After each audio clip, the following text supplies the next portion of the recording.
వేదిక పైన వచ్చారు. అందరూ కూడా ఆయనకి భవ్యమైన స్వాగతం పలకాల్సిందిగా కోరుతున్నాను. నమో నమో నమో నమో భారత్ మాతాకి. నరేంద్ర మోడీ గారి నాయకత్వం, నరేంద్ర మోడీ గారి నాయకత్వం. మనందరి ప్రియతమ నేత ఇవాళ మన అనకాపల్లి ఎన్నికల ప్రచారానికి విచ్చేసిన మన ప్రియతమ నేత శ్రీ నరేంద్ర మోడీ గారికి స్వాగతం పలకవలసిందిగా మన మాజీ ముఖ్యమంత్రి వర్యులు, తెలుగుదేశం పార్టీ జాతీయ అధ్యక్షులు శ్రీ నారా చంద్రబాబు నాయుడు కోరుతున్నాను. ఆయన శాలువాతోనూ అలాగే మెమెంటోతోనూ సత్కరించాల్సిందిగా కోరుతున్నాను.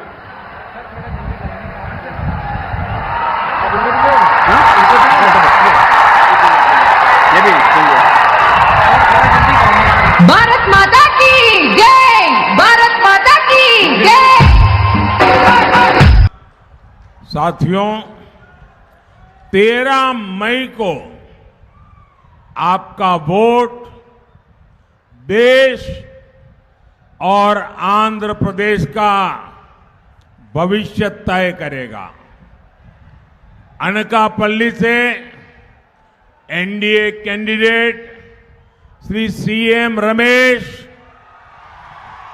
विशाखापट्टनम से श्री मुथुकुमिल्ली भारत जी, अरकू से श्रीमती कोथापल्ली गीता जी और विजयनगरम से श्री कली शेट्टी अप्पल नायडू जी, उनको भारी वोटों से जीता करके दिल्ली भेजिए। इनका जीतना मोदी को मजबूत करेगा और आप जब इनको वोट देंगे वो वोट सीधा सीधा मोदी के खाते में जाएगा। साथ ही मेरा अनुरोध है, विधानसभा चुनाव के लिए भी हमारे जो एनडीए के साथी हैं, जो विधायक के नाते चुनाव लड़ रहे हैं, उनको भी भारी मतों से विजयी बनाइए। మిత్రులారా, మే 13న మీ ఓటు దేశం మరియు ఆంధ్రప్రదేశ్ భవిష్యత్తు నిర్ణయిస్తుంది. అనకాపల్లిలో ఎన్డీఏ అభ్యర్థిగా శ్రీ సీఎం రమేష్ గారు పోటీ చేస్తున్నారు. విశాఖపట్నం ఎన్డీఏ అభ్యర్థిగా శ్రీ భరత్ గారు పోటీ చేస్తున్నారు. అరకు పార్లమెంట్ అభ్యర్థిగా శ్రీమతి కొత్తపల్లి గీత గారు పోటీ చేస్తున్నారు. విజయనగరం అభ్యర్థిగా శ్రీ కలిశెట్టి అప్పలనాయుడు గారు పోటీ చేస్తున్నారు. మీ ఓట్లు భారీ మెజార్టీతో పార్టీని గెలిపిస్తే తిన్నగా ఢిల్లీలో మోడీ గారిని బలపరుస్తుందని తెలియజేస్తున్నాను. మీ అందరి ఓటు నేరుగా నాకు చేరుతుంది. దీంతో పాటు ఈ యొక్క నా అభ్యర్థన, ఈరోజు శాసనసభ ఎన్నికల్లో పోటీ చేస్తున్న ఎన్డీఏ అభ్యర్థులందరినీ కూడా మీరు భారీ మెజార్టీతో గెలిపించాలని మేము అందరినీ కోరుతున్నాను. హలో ఏపీ, గట్టిగా హలో ఏపీ,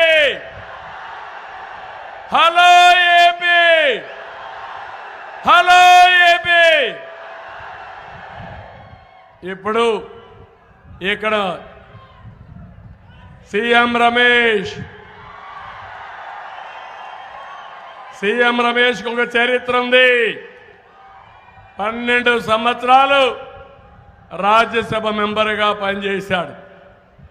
ఇప్పుడు ఒక వ్యక్తి ఉన్నాడు ఎంపీగా. ఢిల్లీలో వీధులు కూడా తెలియవు, భాష కూడా రాదు. ఢిల్లీకి పోయి ఎదురెదుకుంటూ 5 ఏళ్లు గడిచిపోతుంది. రమేష్ని గెలిపించండి. ఢిల్లీ తెలిసిన వ్యక్తి, పూర్తిగా మా అండ ఉంది. పెట్టుబడులు వస్తాయి. ఏదైతే ఒకటి కాదు, నాలెడ్జ్ ఉంది, పరిచయాలు ఉన్నాయి, చొచ్చుకుపోయి చొరవ ఉంది.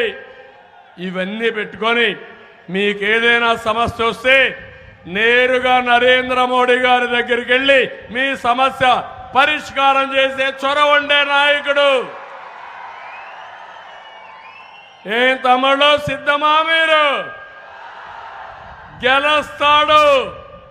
కానీ మెజారిటీ అతి పెద్ద మెజారిటీతో గెలిపిస్తారా లేదా? సీనియర్ నాయకుడు,